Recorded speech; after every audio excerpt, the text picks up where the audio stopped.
La fumée, l'odeur du caoutchouc brûlé et le bruit des pneus qui créent sont le frisson de conduite ultime pour certains alors que les voitures se déchirent dans les virages serrés. Tous ces éléments créent quelque chose de palpitant connu sous le monde du drifting.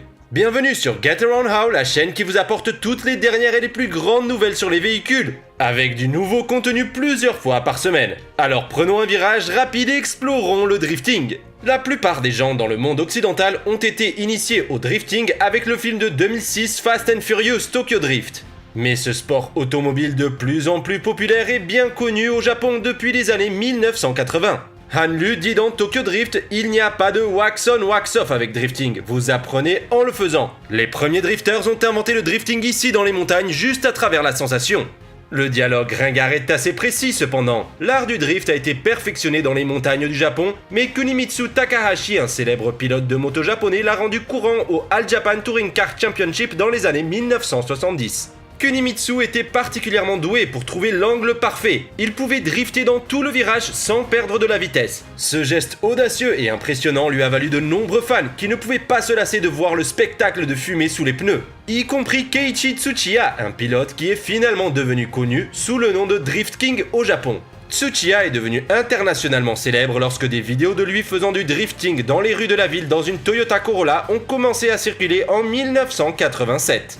Bientôt, des événements de drift amateurs ont surgi partout, y compris sur le côté ouest des États-Unis. Dans les années 2000, le drift était cimenté comme un sport reconnaissable, avec un championnat du monde et son propre film Fast and Furious. Mais alors, qu'est-ce qu'exactement le drifting ? Le drift fonctionne simplement en mettant intentionnellement une voiture dans un état de survirage, où elle surmonte la traction naturelle entre les roues et la route. Le conducteur contrôle cet état, forçant le véhicule à continuer à drifter jusqu'à ce que le virage soit terminé. Alors que le drift a commencé comme une technique de rue, c'est devenu un sport automobile massivement populaire dans le monde entier.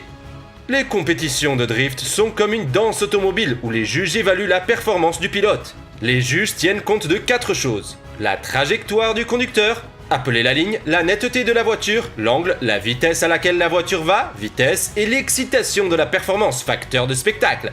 Les juges indiquent souvent au conducteur quel chemin prendre. Et il y a aussi le facteur de la fumée, c'est-à-dire la quantité de fumée produite par la voiture, la proximité de la voiture avec le mur et la réaction de la foule. Bien évidemment, les conducteurs veulent aller aussi vite que possible. Le drift est une compétence hautement technique qui demande beaucoup de pratique à maîtriser. Chaque drifter a ses techniques et son style préféré, mais voici quelques favoris.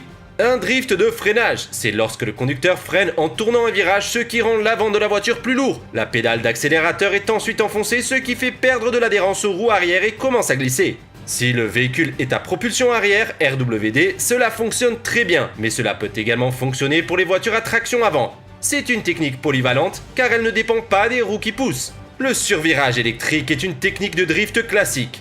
Pour effectuer ce mouvement, le conducteur accélère dans un virage avec la pédale d'accélérateur au sol, ce qui fait glisser l'arrière de la voiture. Cela se produit parce qu'il y a tellement de puissance qui va aux roues qu'elles perdent de la traction. Le survirage électrique est idéal pour les voitures à traction intégrale. Le changement de vitesse se produit lorsque le conducteur appuie sur la pédale d'embrayage avec son pied gauche, puis utilise son pied droit pour appuyer sur la pédale de frein avec ses orteils. En même temps, ils glissent leurs talons sur la pédale d'accélérateur pour faire tourner le moteur avant de rétrograder la voiture. Cela adoucit le rétrogradage de sorte qu'il ne secoue pas la voiture. Lorsque vous driftez, il est important de maintenir une vitesse et un angle stable, et la technique talon-orteil aide à y parvenir. La Inertia Feint Drift ou Scandinavian Flick est une technique où le conducteur commence par tourner la voiture loin de la direction qu'il veut prendre. Ensuite, il retourne rapidement la voiture dans la direction souhaitée en utilisant son élan. Pour aider la voiture à basculer vers l'extérieur, le conducteur peut tirer le frein à main tout en déplaçant le poids de la voiture vers l'extérieur. Lorsque ce drift est bien fait, il peut rendre la voiture plus rapide. C'est parce que l'élan du drift aide à propulser le véhicule vers l'avant une fois que le conducteur se redresse. Le drift professionnel existe car il existe de nombreuses compétitions permettant aux pilotes de mettre leurs compétences à l'épreuve. Le championnat d'Europe Drift Masters est l'événement de drift professionnel par excellence en Europe, et il se déroule dans différents lieux allant des circuits de F1 au stade de football à travers l'Europe. Alors que le championnat a commencé avec 3 manches en 2014, il est passé à 6 alors que les fans et les pilotes ont soif de sensations fortes. Le Formula Drift Championship ou Formula D est la première série de championnats de drift aux États-Unis. L'événement s'étend sur 8 pistes de course et 60 pilotes. Le drift est également devenu populaire dans les régions les plus reculées du monde. L'île de Man accueille l'événement de drift manoir organisé chaque année. La petite île britannique offre aux drifters l'occasion de concourir à des vitesses allant jusqu'à 100 km/h. Et qu'en est-il de la NASCAR ? Le drift est techniquement autorisé dans les courses de NASCAR, mais on le voit rarement. Les pilotes de NASCAR visent à obtenir les meilleurs temps au tour pour gagner des courses. Mais ils évitent de drifter, car cela ralentit leur voiture et use leurs pneus trop rapidement. L'inclinaison des pistes permet aux pilotes de tourner à grande vitesse, et la forte adhérence des pneus rend le drift inutile. Il est important de prévenir l'usure des pneus, car les pneus dégradés ralentissent les vitesses et augmentent le nombre d'arrêts au stand. Les pilotes de F1 évitent également le drift pour des raisons similaires. Si vous voulez essayer le drift, il y a quelque chose que vous devez savoir. Tout d'abord, vous aurez besoin d'une voiture à propulsion arrière. Il est préférable que la voiture ait un différentiel à glissement limité ou soudé. Une boîte de vitesse manuelle et un embrayage puissant sont également importants, tout comme un bon frein à main. Si vous avez un siège de soutien, il sera encore plus facile d'aborder ces virages avec confiance. Alors que n'importe quelle voiture à propulsion arrière fera l'affaire, les BMW Série 3, Toyota Supra et Ford Sierra sont les plus populaires parmi les débutants. Vous pouvez également vous attendre à passer par beaucoup de pneus. Le drift exige beaucoup de caoutchouc et les pneus arrière sont incroyablement tendus lors du drift. Les pneus bon marché sont bons, mais les professionnels utilisent généralement des pneus avec plus d'adhérence et de traction à l'avant pour garder le contrôle. En ce qui concerne la pratique, vous pouvez trouver des jours spécifiques dédiés à l'introduction de nouveaux pilotes au sport sur les hippodromes du monde entier.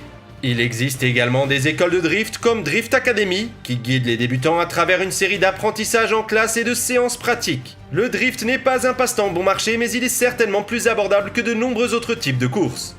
240 Drift estime que votre première année de drift vous coûtera environ 6 000 $. Cela comprenait le prix d'une voiture de drift d'occasion, certaines réparations et modifications et d'autres dépenses. Une année moyenne pour un amateur se rapproche de 3 500 $, y compris l'assurance, les pneus, les réparations, les frais de piste et l'essence.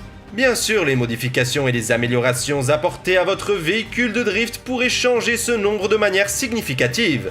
Si vous préférez essayer le drifting avec un investissement à faible coût, regardez un jeu de simulation comme Drift 21, Asset Corsa ou Car X Drift Racing Online. Vous n'aurez pas l'odeur du caoutchouc brûlé, mais vous garderez quelques milliers de dollars dans votre poche.